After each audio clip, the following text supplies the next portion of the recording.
Pessoal, vamos falar sobre a situação na Ucrânia, o que mudou de ontem para hoje e mais alguns desdobramentos interessantes que estão acontecendo na Bielorrússia, principalmente, mas também outras coisas na Europa e até aqui no Brasil. Vamos falar sobre a fala do Lula sobre a guerra também.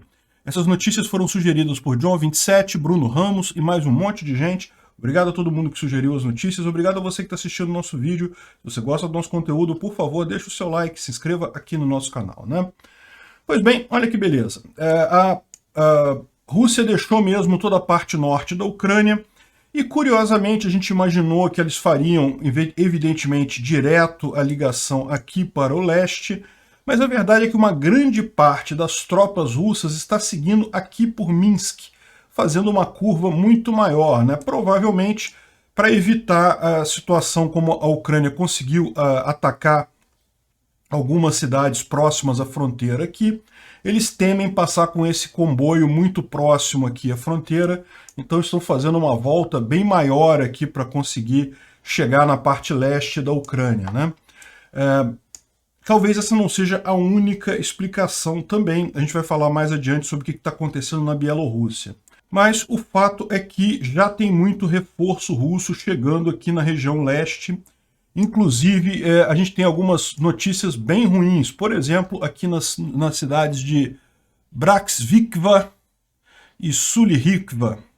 Eu não vou saber pronunciar esses nomes direito, mas são duas cidadezinhas aqui que foram tomadas pelos russos. Os russos estão avançando. A gente falou há pouco tempo atrás que eles tomaram Izium aqui nessa região, e isso fazia parte do plano deles de fazer essa ponte aqui, fechando toda essa tropa, que tem muita tropa ucraniana nessa região. Eles pretendem fazer esse movimento de fechar isso daqui para isolar essas tropas e daí tentar conquistar essa região aqui, que seria a totalidade de Donbás, né? Donbás é por essa linha aqui, seguindo todo esse caminho aqui, essa fronteira que está por aqui, que é a área reivindicada pelas repúblicas separatistas na região de Donbás, né? Então existe esse risco, é um risco grande, como eu falei.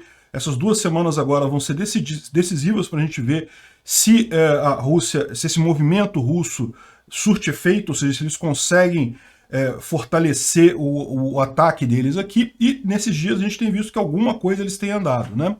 De qualquer forma, é aquilo que eu falei para vocês, em pouco tempo as tropas ucranianas que estão sendo usadas aqui vão poder também ser direcionadas para cá, de forma que eles não têm muito tempo. Se eles forem conseguir algum sucesso, vai ser nessas próximas 2 semanas, né? Inclusive tem uma excelente notícia que foi, lembra que o do Biden esteve na Polônia, ele havia prometido 800 milhões de dólares em equipamentos para apoiar os exércitos ucranianos, e a informação que a gente tem já do ministro de Defesa ucraniano é que esses equipamentos já estão na Ucrânia, já foram entregues, já estão disponíveis em vários batalhões, em vários grupos de combate ucranianos. Ou seja, essa entrega já foi feita. Não é uma entrega fácil isso, vocês sabem, né? Evidentemente, os russos ficaram o tempo todo tentando atacar as cidades aqui do oeste da Ucrânia, justamente para impedir que esse material bélico fosse entregue ao exército ucraniano, mas isso já foi completado com sucesso, segundo diz o ministro da Defesa ucraniano, né? Então, bem, vamos ver, né? A Ucrânia vai ter soldados renovados aqui também, os soldados russos estão vindo para cá ainda, e vamos ver como é que caminha esse fronte, temos que ficar atentos. Dá para ver que tem muita atividade russa nessa região por aqui, tem alguma atividade ucraniana também, tem coisas locais em que as forças ucranianas conseguem repelir esses ataques russos, mas o fato é que eles andaram 7 quilômetros a partir de Izium. Se eles seguirem nesse ritmo, vai demorar um tempo para eles fecharem isso daqui, viu? Mas é aquele negócio, temos que ver como é que isso vai ficar mais adiante, né? Também aqui em Kherson, os russos voltaram a ganhar terreno. Então você lembra, os russos tinham conquistado totalmente Kherson, os ucranianos fizeram uma contraofensiva, mas parece que agora, provavelmente porque justamente tem novas tropas aqui, tem novos equipamentos já chegando, os russos conseguiram avançar mais um pouco. Não chegaram tão próximo a Mykolaiv quanto já estiveram, eles já chegaram a contornar totalmente Mykolaiv, está chegando aqui para cima, mas isso já foi repelido. De qualquer forma, eles avançaram alguma coisa aqui em Kherson. Vamos ficar de olho para ver como é que continua isso daí, né? Outra coisa digna de nota, a imprensa continua repercutindo o massacre de Bucha, realmente uma coisa absurda, e isso está fazendo já vários países se posicionar de forma muito dura contra a Rússia por esses abusos claros e crimes de guerra. A França expulsou 35 diplomatas, a Alemanha expulsou 40, um monte de países está repelindo esse tipo de coisa. É uma pena saber que aqui no Brasil isso não será feito, deveria ser feito. Está mais do que na hora do governo brasileiro abandonar a neutralidade nesse negócio. Todo mundo já viu, o pessoal todo achava que, não, a Rússia vai ganhar rapidinho, não sei o que lá, vamos ficar do lado da Rússia, que é melhor para o Brasil, a economia brasileira, não sei o que lá, ou manter a neutralidade, que é basicamente a mesma coisa que ficar do lado da Rússia. Então, já está mais do que na hora do governo começar a rever isso daí, porque já está claro que a Rússia vai perder essa guerra, a Rússia vai acabar economicamente, ou seja, não vai ter vantagem nenhuma manter a neutralidade nisso daí, né? Enfim, qualquer coisa que a Rússia tenha prometido ao Brasil de mas vai entregar fertilizante, mas vai ajudar a fazer o submarino nuclear, mas vai fazer não sei o que lá. Não vai fazer nada porque a Rússia acabou.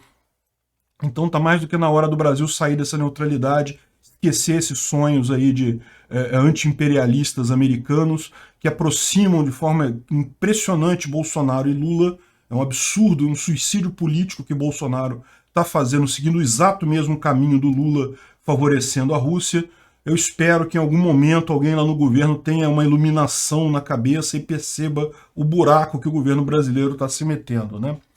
Enfim, com relação ainda ao massacre de Bucha, uma coisa importante que foi revelada ontem foram as imagens de satélite mostrando que os corpos já estavam na Rússia, os corpos já estavam nas ruas de Bucha muito antes da saída dos russos, né? Porque uma das coisas que os russos estavam alegando é que, na verdade, quem matou foram os ucranianos. É a típica desculpa de quem está acostumado, quem está vendo guerra do século XX, né? Achando que, olha só, não tem imagem do que aconteceu ali, ninguém vai ficar sabendo, é a minha palavra contra a palavra deles, e pronto, né? Não, quem matou foram os ucranianos. Não sei, eu já tinha falado, não tem lógica nenhuma isso, só que hoje em dia a gente vive no mundo da informação descentralizada e distribuída, todo mundo tem informação sobre tudo, e tem informação de satélite sobre um monte de coisa. Então já tem a visão dos satélites das ruas de Bucha semanas antes dos russos saírem, já mostrando o absurdo que foi o massacre de Bucha, né? Certamente Putin vai acabar pagando por esse crime mais cedo ou mais tarde. Infelizmente, muito do povo russo vai acabar pagando junto com ele, né?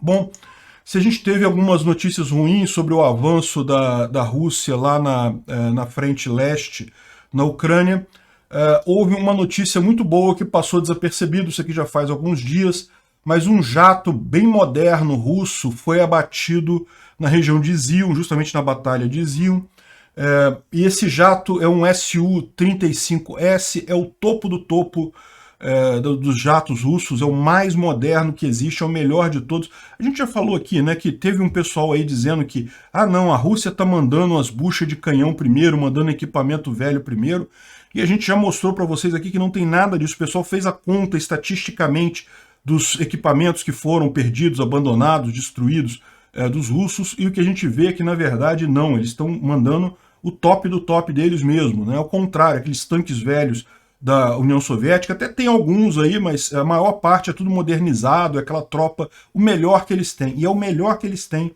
que está sendo destruído, né?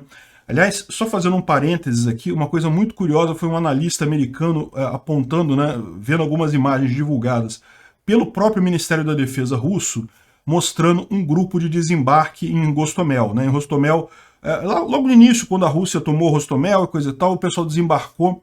Grupo de assalto aéreo é a elite da elite das forças de combate, né? Aquele cara que vai o avião lá, o helicóptero, deixa eles ali num lugar no meio do inimigo e eles sozinhos têm que dar um jeito de conquistar uma região, de defender uma região. Então, tipicamente, esses soldados andam com equipamento de primeira, são os caras mais bem equipados em todos os exércitos do mundo e coisa e tal. E eles fizeram isso em Rostomel, como a gente viu, era o plano deles, né? Ocupar Rostomel e fazer um ataque direto a Kiev. E aí esse analista americano observou como nenhum dos rifles do destacamento tinha mira laser. todos eles eram a mira no ferro, ou a mira mais tradicional, mais antiga que existe, né?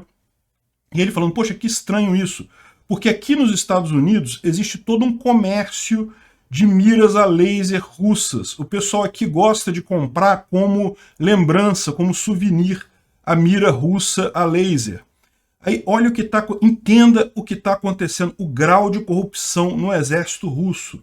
O exército russo compra milhares de miras a laser, só que quando entra lá no exército, como tem a corrupção, isso tem valor no Ocidente, consegue vender por um preço caro, porque o pessoal no Ocidente gosta de ter aquilo de lembrancinha, de brincadeira. Os soldados russos, na hora de desembarcar numa missão crucial, não tem a mira a laser, né? A gente já falou aqui sobre o grau absurdo de corrupção que tem no exército russo, e é aquilo que a gente fala, no final das contas, o que importa é a economia. Esquece esse negócio de força militar como variável independente da economia. Se você tem uma economia fraca, não adianta você jogar dinheiro nas suas forças armadas, porque o dinheiro vai escoar. As pessoas têm necessidades mais imediatas do que se preocupar com guerra. Vão gastar aquilo, vão vender aquilo para americano guardar de lembrancinha, para eles terem o que comer. Então, no final das contas, é isso. Mas, fechando esse parênteses, esse jato aqui, que é o topo da Força Aérea Russa, foi abatida em Izium, mas isso não foi o pior, né? É lógico, perder um jato desse é um baque. Esses jatos são muito caros.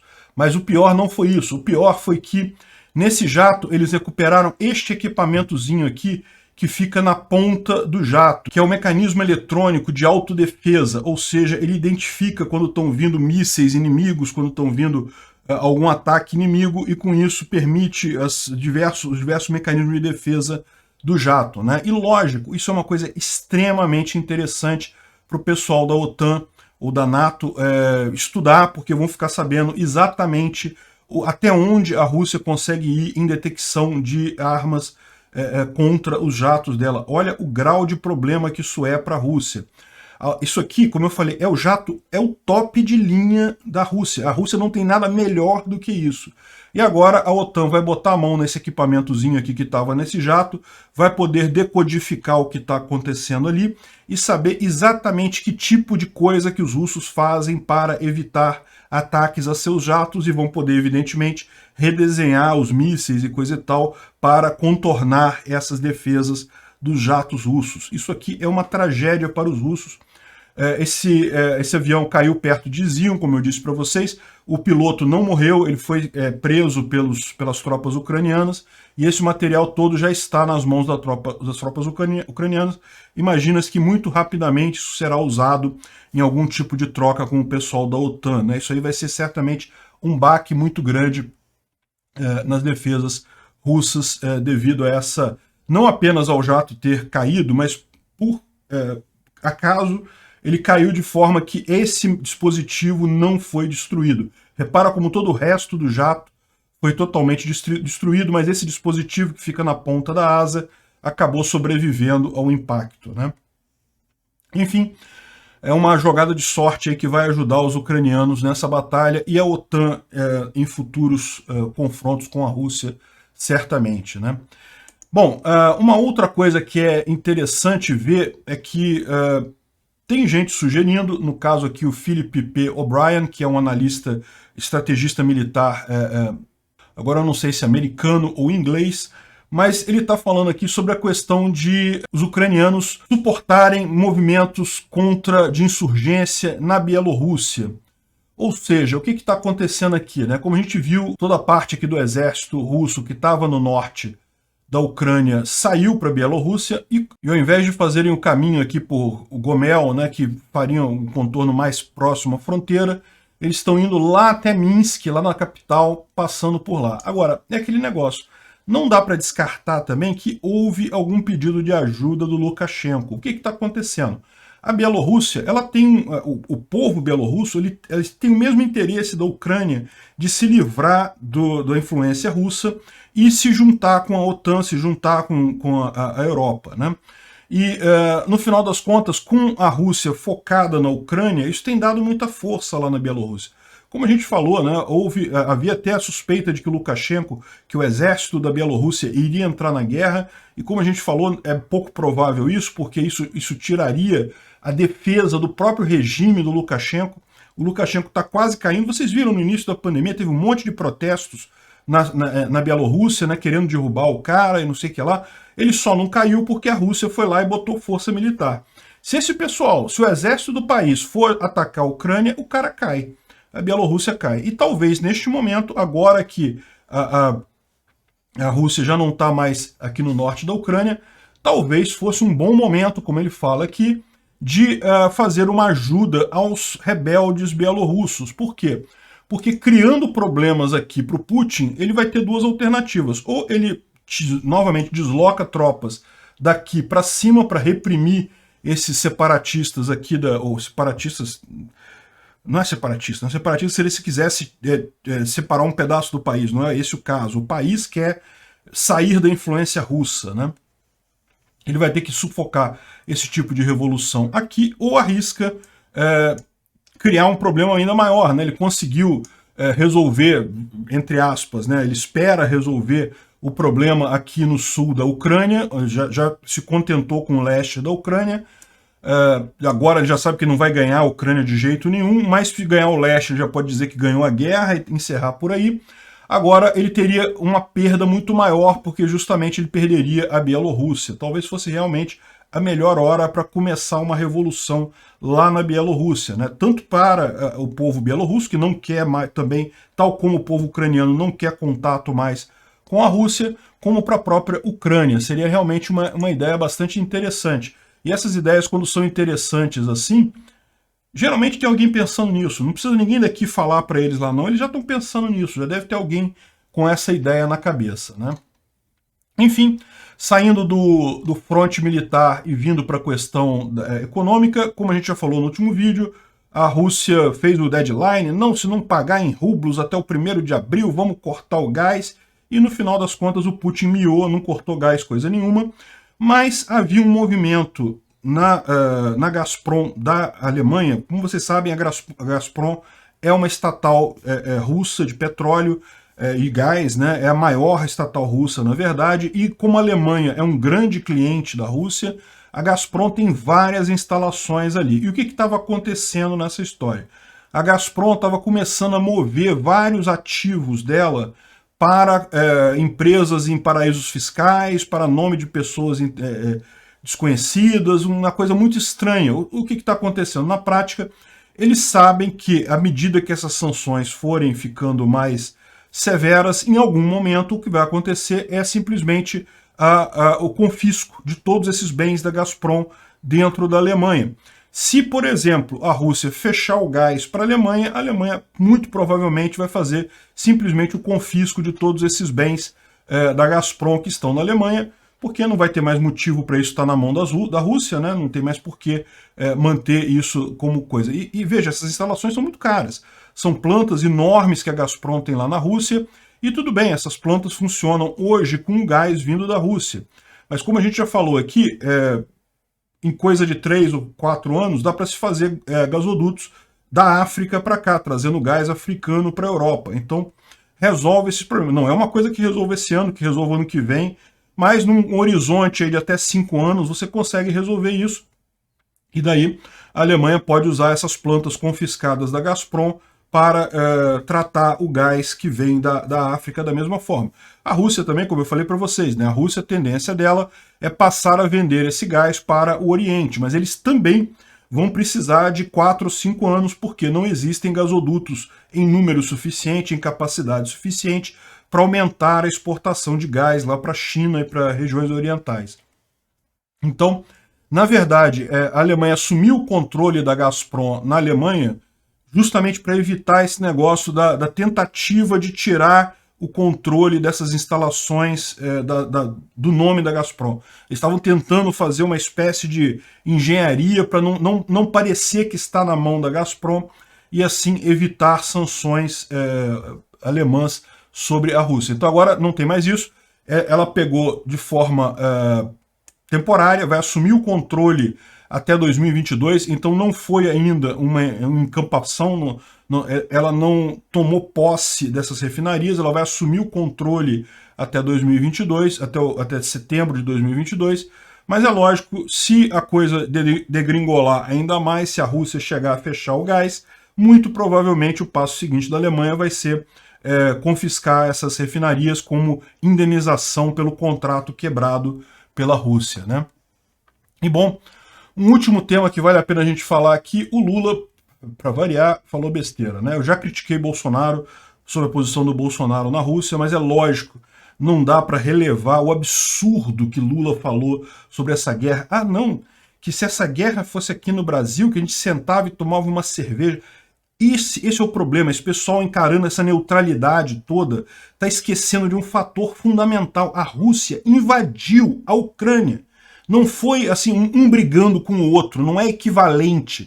Não é a mesma coisa. Um estava quieto, não brigando em nada, não tinha míssil da OTAN, não tinha previsão de instalar míssil da OTAN, não tinha nada de nada, era apenas um país pacífico ali, e daí veio o outro e atacou. Isso é o que o pessoal precisa entender. Não há neutralidade. Ficar neutro é ficar do lado da Rússia, não existe isso. Ah não, a gente toma uma cerveja e... Cara, pelo amor de Deus, Lula, que coisa feia isso, viu? Realmente a gente está na água aqui no Brasil. Nesse tema da invasão da Rússia na Ucrânia, não tem para onde sair aqui no Brasil. Realmente está uma tristeza isso. Mas eu ainda tenho fé que Bolsonaro vai enxergar a luz, hein? Alguém lá no governo vai ligar a luz nele lá e ele vai passar a tratar essa guerra da forma correta.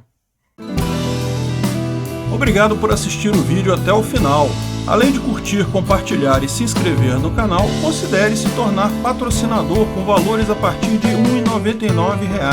Clique no botão Seja Membro abaixo para saber as condições e vantagens de patrocinar o canal. Mais informações sobre o nosso projeto, visite nossos sites indicados na tela.